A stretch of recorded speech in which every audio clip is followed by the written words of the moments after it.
Hey, it's Nathan with OptionsForAll.com. In this video, I'm going over my weekly options trading results that occurred in the last 2 weeks. I did not shoot a video last week because I was out of town for Easter, so we're doing a 2-week recap right here, and this is for the time period ending on April 10th, 2026. We'll go over the positions that I closed in the last 2 weeks, the positions I opened. We'll take a look at my current open positions and kind of plan out the next week or two ahead. And then finally, I'll have AI take a look at my portfolio and see what it thinks I should do with my open positions. We'll be using the Options4All options tracking dashboard. You can find it at tool.optionsforall.com. We do have a free version that you can try. You don't need to sign up or anything like that. If you're interested, you can check that out. But these are real trades. So here is my Robinhood account. You can see my account portfolio, my open positions right here, and so on. So these are not paper trades. They are real trades and things that I have done. All right, so let me go ahead and hone in on the last 2-week period, and we'll take a look at everything that happened. All right, so here is my total P&L realized for the last 2 weeks, $3,997.08. Of the positions that I opened in the last 2 weeks, I still have 2 positions open. I have a win rate of 50%. I have 4 wins and 4 losses, so we'll dive into more of that in a few minutes here. My cash balance is at negative $91,485. And we'll go into that in a minute as well. So yes, I am on margin quite significantly at the moment, but we'll see, or you'll see what I'm doing with that in a minute here. Here's my daily P&L breakdown. So you can see April 9th was my big loss day, negative $1,365. April 10th was my big profit day of $5,309 that I realized. So these are my realized gains and losses right there. And benchmark comparison for the last 2 weeks, my portfolio gained 21.92%, and you can see how that breaks down. So my realized P&L compared to my capital deployed netted me 21.92%, compared to the S&P, which had a good 2-week period as well, 14.4%, Bitcoin 10.9%, and gold 16.5%. So I beat all of those other benchmarks this last period. I didn't really, as you'll soon see, but that's what it looks like based off of my options trades by themselves. So the positions that I closed these last couple of weeks, there's quite a few of them, and I won't spend a long time going over each one because I don't want this video to be an hour long. So I'll try and go over them as efficiently as possible. I'm going to start with my MSTR. So I have 2 MSTR covered call positions right here, and they're actually poor man covered calls. So you can see that I open them as well. So I open and close them during this 2-week period. And so what I'm doing is basically every week I'm opening up a poor man covered call against my leaps call position for MSTR. So I'm trying to generate some income on that position while also hoping that MSTR goes to the moon. It has been kind of interesting. Bitcoin's been doing relatively decent this last week or two, and MSTR has kind of stayed flat or gone down. So that's a little concerning. But anyway, I have generated some yield on my MSTR position, about $200 these last 2 weeks, so maybe $100 a week. The next position I want to go over is my IBIT covered call position right here. So I've been opening up an IBIT covered call position every week, and I've been doing 10 contracts. So you can see that position right here. So I did 10 contracts and basically received a credit of $129.60. I got a 100% return on that particular trade, and you can see where I opened it right here. So I opened it and closed it that week, and then the following week when I opened up my next IBIT covered call position, so that was right here, I opened this position on IBIT, and you can see what happened here. So I opened this position, I had 10 contracts, $41 strike price, April 10th expiration date, and I opened it for a credit of $249.60. But then IBIT started to go up and increase, so I wound up rolling that particular position. So you can see right here that I rolled that position. So here's what I opened the position for my credit, and then I closed it on April 10th for a debit of $400, netting a negative $150.40. And I rolled it for a credit, and I rolled it out 2 weeks and increased my strike price to $42.50. And you can see that my credit is $779.20, but currently I'm sitting in an unrealized P&L loss of negative $125.80 on this particular position, and my roll chain total is down negative $276.20. However, of course, if IBIT goes up in value, that is good for me because I have a relatively large IBIT position, so I do want that stock to go up. So I'm fine rolling out and up on these covered call positions, as I will be able to capitalize on the underlying asset eventually, or I'll wind up being able to keep my credit. So there's kind of my IBIT covered call positions over the last 2 weeks.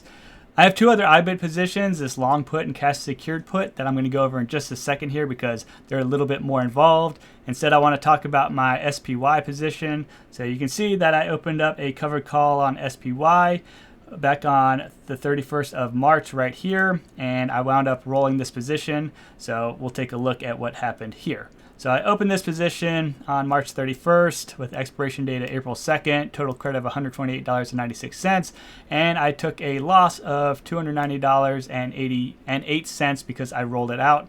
So let's take a look at my roll chain history.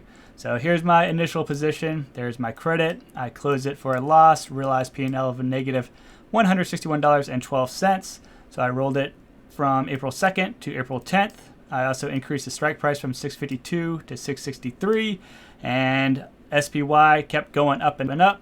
You can see though that I did roll it for a credit, but then I wound up closing it for a debit right here, and my net realized P&L is negative $1,365.08 on that particular position. I rolled it out to June 18th, so I added, several months from April to June onto it, and then I also increased my strike price from 663 to 685, and I did roll it for a credit. You can see that my credit was $1,909, so that makes my roll chain positive because I was able to pay off this debit and this debit with this particular credit. And currently this particular position is sitting at a $91 unrealized P&L, but my entire roll chain history is sitting at negative $1,435.20. So I need to wait for this particular position right here to increase in unrealized P&L, or maybe I will get assigned and I'll have to sell my 100 shares of SPY at $685, but that would be okay with me. That is definitely a gain into my underlying asset. And so that's where that position is currently sitting. I'm just gonna, let it ride for the moment. All right, so coming back over here, I have my IBIT long put and an IBIT cash secured put. And I've gone over these positions many times in my weekly videos. So if you watched them before, you've seen them, and now they finally had action taken against them. Also, I have this video right here called Death Rolling Stock Options, Real Case Study. Don't do this. So these positions are covered in this video. I recommend checking it out if you want to see some really bad mistakes on rolling stock options to death. Back over here, so my cash secured put wound up getting assigned. So I was assigned finally. It was 10 contracts, 1,000 shares, strike price $54. So I had to buy 1,000 shares of IBIT for $54. And so that's 1,000 times 54, $54,000, and that's a good reason why my margin is so high right now. I did buy all 1,000 shares, and I'm holding on to them at this moment in time because I do think that Bitcoin or IBIT is about to go up. So I am holding on to it. Now, I wouldn't normally buy, 1,000 shares of IBIT or basically like half of Bitcoin all in one sitting and do it with margin. But at this moment in time, I'm feeling okay about things, and I'm going to hold on to it for a little bit while selling covered calls against that particular position. But you can see my roll chain history right here. So it was a long roll chain. I started this back in October of 2025. I've rolled it multiple times, and finally when the option was exercised, I got to realize my full P&L on my cash secured put, but then I also had to buy 1,000 shares of IBIT at $54.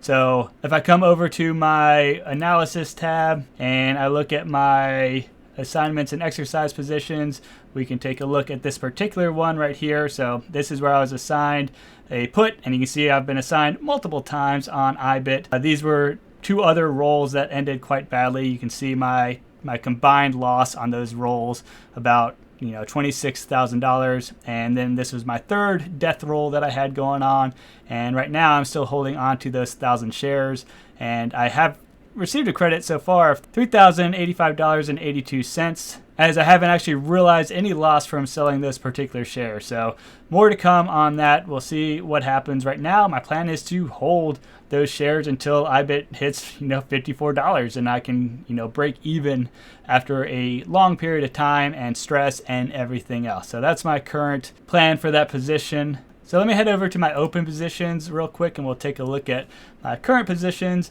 So we already went over my IBIT position and my SPY position, but I want to go ahead and get some more details. So I'm going to click into here and you can see all the details if you want to pause the video, what's going on in this particular position. And actually I have a link. Let me go ahead and generate that real quick. I have a link where you can actually view my position. So 1 second. Alrighty, so I put the link together, link in the description down below if you want to check it out. But you can come in and see my portfolio. You can see my open positions, closed positions, transactions, and analysis as well. So if I don't go into details on something you wanted to check out during the video, you can go ahead and basically view everything going on in my account. So link in the description if you're interested in that. But let me come back over here and click into it. So what I want to do is actually chart this out. So I'm going to click this little chart icon right here.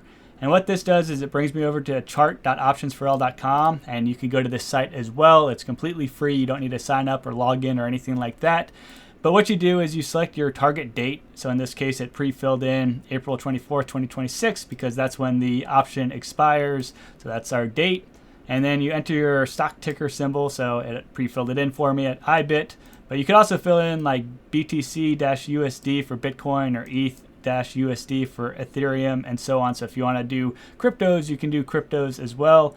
You click generate, it generates a chart right here with all of the relevant indicators. So you can see we have our candlesticks, we have Bollinger Bands, we have EMAs, we have volume, RSI, MACD, and so on. So it generates a chart, and then you click on this Analyze Chart button, and what it does is it sends the chart over to Claude Sonnet, and Claude Sonnet does some analysis on the chart and tells you what it thinks the price of the asset is going to be on your target date. So we're going to see where AI thinks IBIT is going to be in the next 13 days. We'll see if it's going to be higher or lower than my current strike price of 42.50.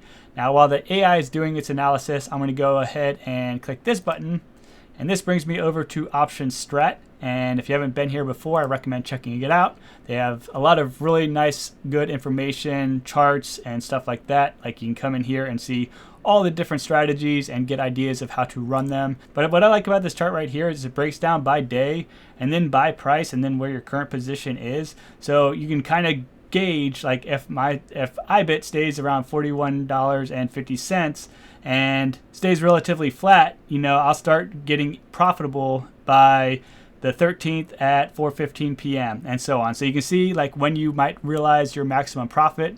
So if it stays flat at 41.60, I could realize my full credit on the 24th when it expires. But then if the price of IBIT starts dropping, which I don't really want to have happen, but since this is a covered call position, if it does drop, I could go ahead and, you know, realize my full credit even sooner. So maybe, you know, if it drops low enough, I could realize it, you know, at 38.30 on the 22nd and so on. And you could, of course, zoom out on the range and get an idea of where you make money or lose money and so on. So this is available at Option Strat, not related to my site at all, but I just think it's a really nice chart and makes it really easy to visualize where you would wind up profitable.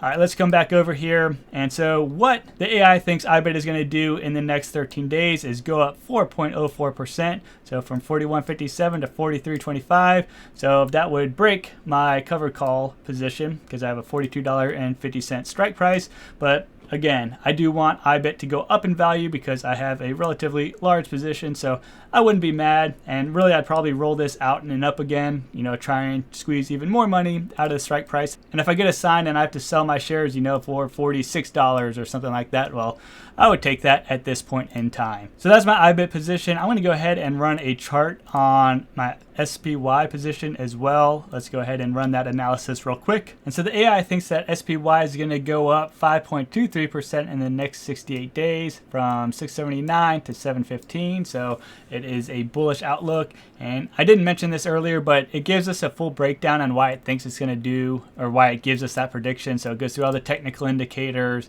talks about divergences and trends, the chart patterns, potential scenarios, and overall bias as well. So that's what the AI provides, so kind of interesting. And also, you can see how accurate it's been. You can come to this predictions tab and see how accurate it has been for different symbols or different time frames and so on. So you can kind of gauge if it's, you know, trustworthy or not.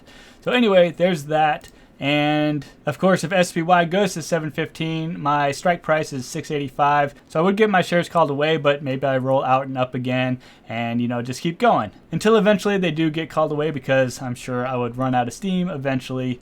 And then I just have several leaps positions. So I have, 5, I think, IBIT positions that are open, and then my MSTR leaps position as well that I'm selling the poor man covered calls against. So those are my current open positions. Now, in the week coming up, I do plan to sell 10 more covered calls, especially since I was just assigned those 10 contracts and bought 1,000 more shares of IBIT. So I'm going to sell covered calls against those that I have just purchased. And I'll also be selling another poor man covered call against my MSTR leaves position right here. And I may also open up a put credit spread against SPY. I used to do put credit spreads and iron condors, but then with the Iran war and that stuff going on in the Middle East, I stopped doing that. And I think I might start that up again, but at a smaller amount. I was doing a pretty large position, but I might dial it back with some of the uncertainty that's going on out in the world. So that's kind of the week ahead in my open positions. Finally, I'm just going to have AI analyze my open positions and make any sort of recommendations that it has for me. So I just came to my AI open positions and regenerate report. So AI is going to look at all of my positions with my live pricing data, the Greeks exposure and historical performance, and we'll see what it thinks I should do with my open position. Alrighty, so the AI has finished analyzing my portfolio, and we'll go through this really quickly. So it went through the immediate action items, my IBIT covered call, it's urgent, 12 days till expiration, and it has some recommendations right here. It recommends that I roll out, so that's probably what I'm going to go ahead and do, but I'm going to let it ride for a little bit longer, I think, anyway, because it's currently sitting at 41.56. My strike price is 42.50, so we'll see how things play. Although Bitcoin has been doing pretty good this weekend, so I imagine that I will be approaching, if not above, this strike price come Monday morning, unless something happens in the next 36 hours, which can very well happen with Bitcoin. It also tells me about my SPY covered call, my roll chain warning, and so on. It recommends that I stop the bleeding, close this position, and take the $91 profit. Yes, it feels small. And its alternative right here is if bullish on SPY. So yep, I'm bullish, roll out to September, and it says to increase the strike price for additional credit. But understand I'm deepening my commitment on the losing chain. But again, I'm okay if my shares get called away from me. So I'm going to let this position ride. It gives me some things to watch, so different pricing levels, upcoming events, implied volatility environment. So my IBIT implied volatility is 40 to 66% across my positions, which is elevated, good for selling calls. SPY is 17.6, low, not great for premium collection. MSTR is very high, 85.6%. So that's kind of interesting.